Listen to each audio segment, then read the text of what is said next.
confusion before I was even in the first grade. So what is that, the first 6 years?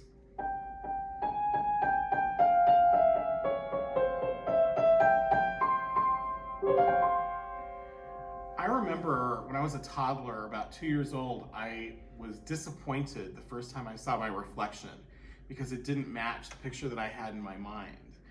I expected to see this beautiful, willowy blonde girl with blue eyes and long hair, and instead I saw this squatty little boy with curly dark hair and very dark eyes, so dark I couldn't even see my own pupils, and dark skin that looked so dark that it looked dirty to me. It just didn't match what I was expecting.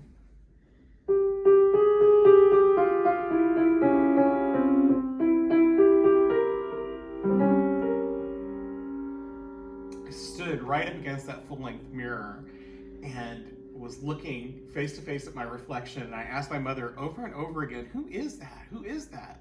And she kept responding back excitedly, "Oh, that's you, it's you."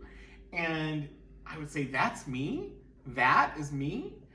And we must have had that exchange 3 or 4 times. I didn't want to be a little brown boy. I wanted to be a beautiful blonde girl, and I never told her or anyone else how I felt.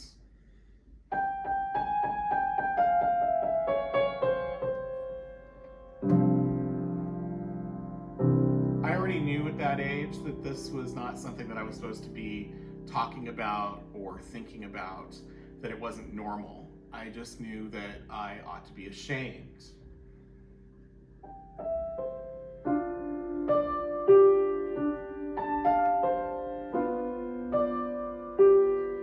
So a few years later, when I was about 4 or 5, I used to play alone in my parents' dressing area.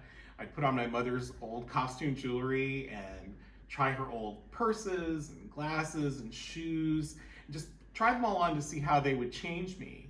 And I taught myself how to walk in high heels. Once I even convinced my mom to paint my toenails pink like hers.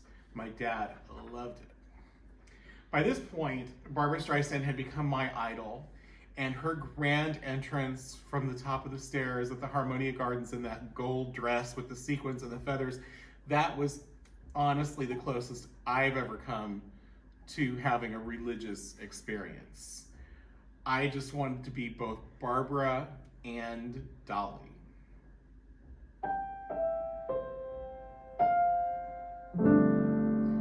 She wears satin, Spanish lace. She feels wild chinchilla brush across her face. She's lucky. She's a woman. She wears diamonds, bright as stars. She has lovers, open doors to fancy cars. She's lucky, so lucky. She's a woman. I didn't even know what being gay was. I didn't know that some men loved other men.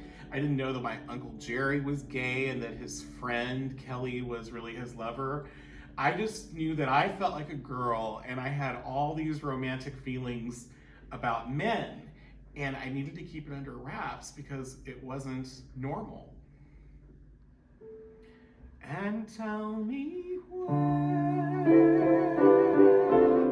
where is it written what it is I'm meant to be, that I can't dare to have the chance to pick the fruit of every tree, or have my share of every sweet imagined possibility. I had secret crushes on everybody from Mr. French on Family Affair to Captain Von Trapp, even to our hunky neighbor down the street, Mr. Aldrich. I just wanted to be Maria or Julie Jordan or even Mrs. Aldrich. All I want is a plain man. All I want is a modest man, a quiet man, a gentleman. man. And if occasionally he'd ponder what makes Shakespeare and Beethoven great, him I could love till I die. Him I could love till I die. So gradually I made my peace with being a boy, even if I did enjoy being a girl. When I was 10 or 11, I literally would play that song on the piano and sing it for my mother. And she would say, "Don't you think you could sing 'I enjoy being a boy' instead?" I never did change those lyrics.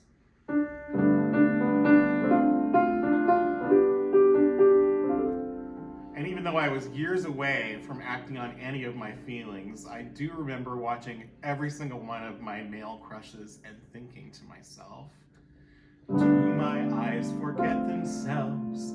And do I ever look at him and smile in such a way that what I'm feeling shows? Sometimes I have the feeling everybody knows. And even though it's crazy, still I can't help wondering if I'll ever live to see the day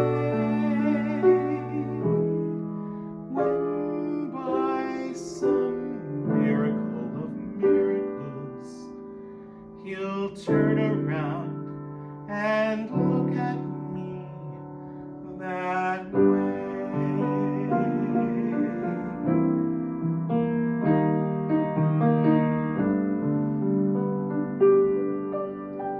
So now, in my 50s, I still enjoy being a girl sometimes, as well as being a man who has also found his white knight. I have learned how to live in that identity and accept it, but there are still plenty of women that I identify with or aspire to be, especially in musicals. Of course, I would still love to play Horace Vandergelder or Juan Perón, but really my dream roles of a lifetime will always be Dolly and Evita. Have I said too much? There's nothing more I can think of to say to you.